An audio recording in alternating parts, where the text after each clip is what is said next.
You're tuning in to part 2 of this conversation. If you haven't heard part 1 yet, I encourage you to pause and start there first. Let's jump back in.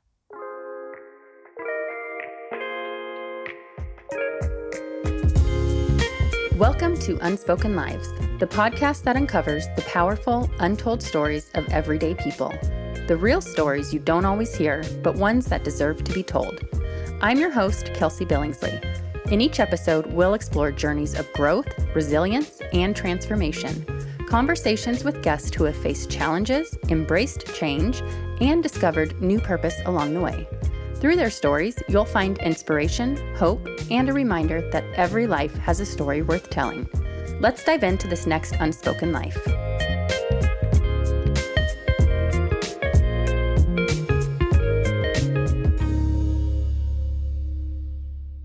I'm trying to imagine going from where you were, pastor's daughter and not thinking anything of this to now you're in the middle of everything you just shared. I mean, that's a lot.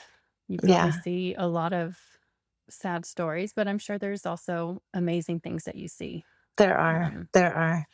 Yeah, when we partner with over like 150 churches, which is so cool. And I think the amount of volunteers that we get is just amazing, and the amount of need of volunteers. We need volunteers all the time. But that's the miracles, is watching people find purpose in this, and then finding people who are desperate, and then watching God connect people and use people's broken stories to just really amazing miracles. So yeah, that's been the real fun part. Well, I mean, even your story, talking about broken stories to miracles, I mean, you talked about being in a deep depression. Yeah. And now look at all these people you're serving. I mean, do you remember the moment where you felt like, wow, I'm finally out of that? Or was it a gradual thing? Oh, it was so gradual. I mean, it was probably a good 6 months to a year until I could feel like I was like, okay, I'm breathing again. And then it was in that year kind of, the hub started its journey with the nonprofit. But I feel like what I've found in it is I am a completely different person. Like I don't know, God talks a lot about old wine and new wine. Beth Moore wrote an incredible book on this, and I wish I can remember and articulate all her amazing wisdom. But kind of the old wine I felt like I was living in, I also felt like God did a healing in my depression. And I found that we talked to somebody wise when I hit a wall of like just sadness. They said, the worst thing you can do is try to speed up healing. Said, really, when you're sad and when you're going through hard things, just go through it. Like, feel it all. Like, get the help. Don't try to push through it, because you're going to miss out on some of the healing that God might want to do, or you'll prevent it a little bit, and you won't be able to get that deep healing. And so, so I feel like it did a whole 180 on me of just like the things of who I was and what I thought. It was totally different, Yeah, that's beautiful.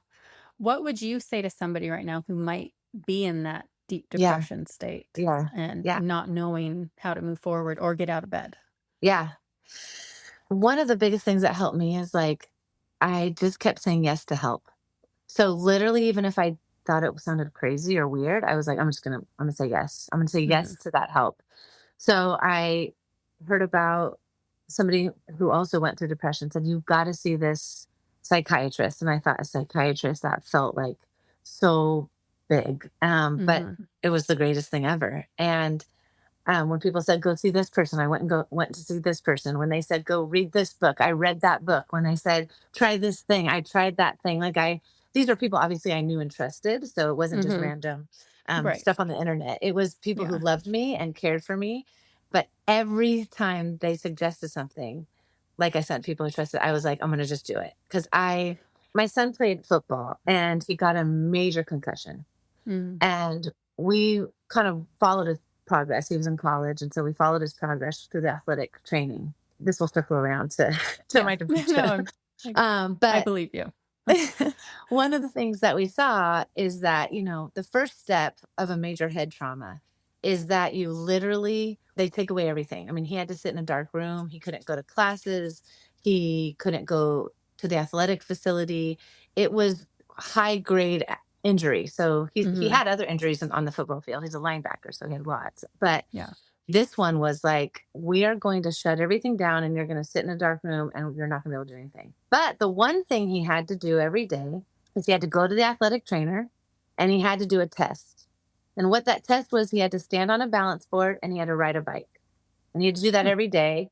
And then after he graduated, whatever that meant, then he could go back on the field. And so we would call him and would say, "So how'd it go today?" He said, "Oh, yeah, I did the same thing. I balanced on the board and I rode the bike and I came home and I sat in dark." I'm like, "Okay." And then finally, 2 weeks later, he goes in, he does the same thing, stands on the balance board, he rides the bike. Well, they graduated him and they said, "Okay, you've reached the goal." And he said, "Okay, well, what did I do different?" They said, "Oh, you actually got on the balance board and you rode the bike." He's like, "Wait, what?" He thought every single day he was standing on the balance board and he was riding the bike. What was he And doing? he was just standing at it. He was literally standing looking at it. But he thought he was doing it. Wow. And I think what we learned from that is there's a progress to recovery. And we think we're fine. He thought he was fine. He thought he could Yeah. go back on the field. That's where he thought. But Uh-huh. his athletic trainers were like, "Oh, cute boy, you cannot get on the field." No. But they just kept doing the same test and looking at him and smiling and saying, "Great job today, bud." Because if they told him you're not getting on the board Mhm. and you're not, he would be like, "What do you mean I am?" Like Yeah. that's how bad his head was. And I Wow. think what I learned from that is that when you're hit depression, when you go through something really hard, you've been hit in the head. You are not you're not thinking straight. And Mhm. you need some other people alongside you to say, "Okay, this is what you have to do every day." Because Mhm. you think you're thinking straight. And so I think what was helpful is people around me were like, "You're not thinking straight. I'm going Mhm. to tell you what to do." And I just did what they said. And I Yeah. think that's what was helpful is I didn't say, "No, that doesn't seem like that would help me." I started to go, "I don't know what's going to help me. So I'm going to Mhm. trust these people that even though it seems like that seems silly to me or that's a book I already read, why would I read that again? Or I've looked at that scripture 20 times or I did that." I actually just went, "I am not all there. So I'm going to trust people are going to get me there." And so Mhm. I think what I learned through all of it is like, just do what people tell you because you're not thinking straight. Yeah, no. And That's good then, yeah, advice. and then they'll help you breathe again. But if Yeah. I would have said no to any one of those things, I would have missed out, on like Mhm. the adventure God had for me. Cause I would have Yeah. thought I knew what's best for my life. And Mhm. when you're depressed, you don't know what's best. Mm-mm. And you're not thinking straight. You're not Right. getting on the bike. Exactly. Wow. Exactly. Well, thank you for sharing that. I'm glad you got through that. I'm sure it was a really dark time Yes. and the hub needed you. So Oh, glad thank you you. got through. Thank Um, when your dad set up this nonprofit, because I think you you. mentioned you didn't know about it Yeah. before he Yeah. passed. Is that right? Right. So Yeah. do you know what, I mean, I think you said there was a mission statement, but did you Yeah. know anything else other than that of what he was planning to do? Yeah. So, I mean, his best friend and him kind of put this together with, it's when you do a nonprofit, it takes a few years. I mean, it's really a harder process than like starting a business. You really have to Mm-hmm. like file for, it's a lot of paperwork, Got a it. lot of different things like that. So, really what they wanted is that it would just do good for others. That was Okay. literally the mission statement. They wanted, my dad was a pastor, and he wanted the ability to be able to respond whenever there was a need and be able to fundraise for it, be able to, I'm guessing this is, all what I've learned is that he Mm-hmm. wanted to be able to just respond immediately. And so that was kind of what it was geared towards is that Mm-hmm. really they would kind of what we're doing. They would just say yes. Yeah. Be able to say yes quickly. So that's what him and his best friend kind of wanted to do. And then you said yes, and here you are. It's so crazy. Yeah. Can you share a little bit about what, because I know we've talked about like 2020 and Yeah. going through the Yeah. process of saying yes, Yeah. like what does it look like today? Like if Okay. somebody wanted to get involved or learn Yeah. more, what does it look like today and how do people get involved? Okay. I'll summarize it in this, and I have some exciting, like a really fun, exciting story where we are Oh, today. good. But 2020, we said yes to the youth centers. We took them under. We actually officially became the Hub OC. And then we took on the youth centers. We started after school care. 2021, we opened up a thrift store downtown Hmm. Orange. It's super fun and super cute. And that was going to kind of be the fuel, and it was going to also be able to offer some job training to our Mm, youth center I like kids. that. It's so fun. And that started in 2021.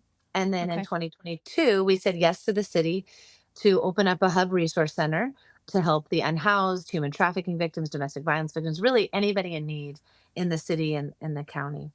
Hmm. And then 2024, we said yes to community center, where it was affordable housing next to the Hub Resource Center. And we offer community based programs to 174 apartment units of families that Oh, are in wow. affordable housing. We have a big garden, and we offer, like I said, community center services to those families, parenting classes, after school care, different things like that, sports programs. And then in 2025, we said yes to take our youth centers and move them on the school campuses. And so now we have 15 programs within the school district. We work with Okay. about 1,000 kids, and we run before and after school programs, sports, cheerleading, That's a anime, lot. um, any kind of after school program, we offer it. And so those are our after school programs.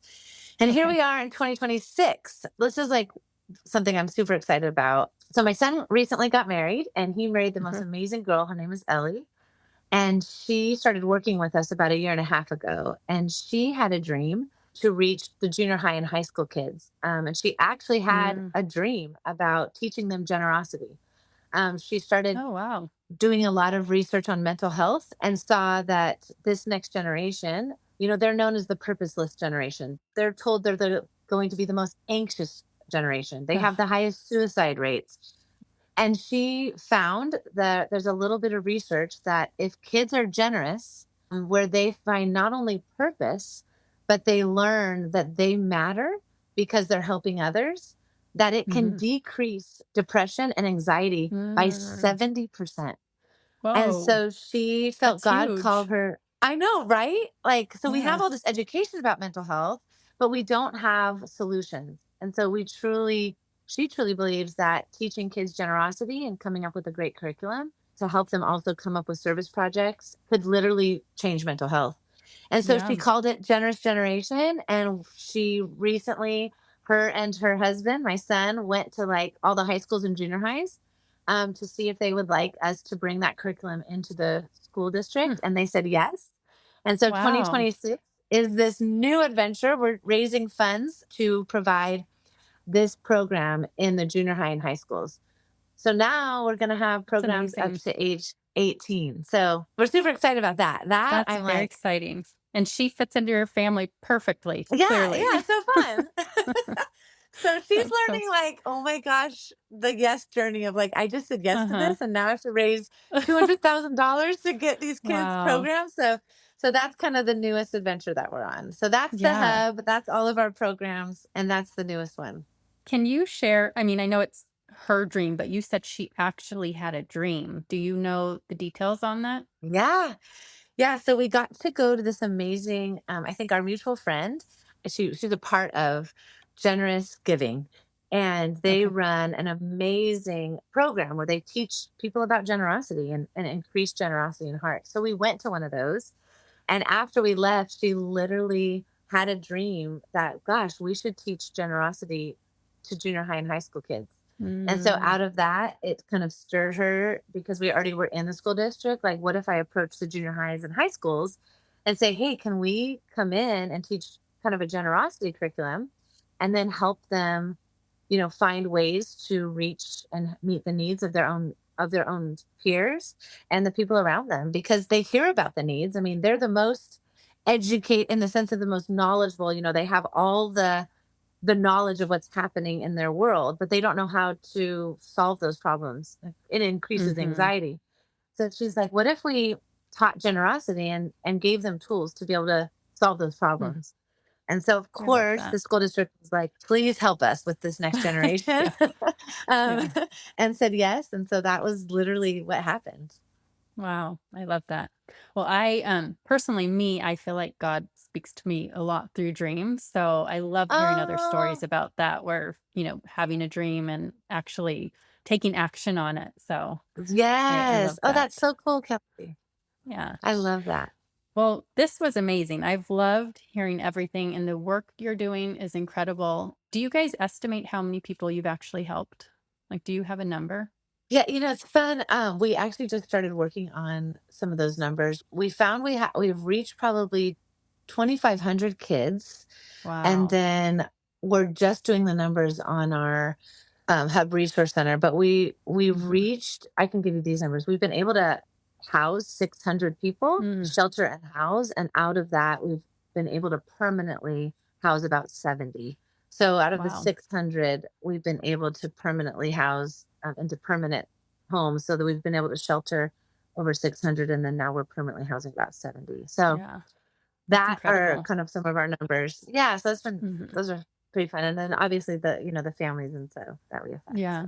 Well, I just think I shared with you the purpose of this podcast. It's really how there's everyday people walking around with these stories yeah, in them that you wouldn't know about yeah. unless you talked. And it makes me think about some of those children that you help. Maybe, they Mhm, are homeless and then they're going to school and I don't know, their classmates might not even know the situation they're in and all that pressure and in school to look or act a certain way and then they're dealing with this other stuff. So I just think what you're doing is amazing. mhm. I'm really glad our Thanks. friend Jen connected us and you were able to share. Yes.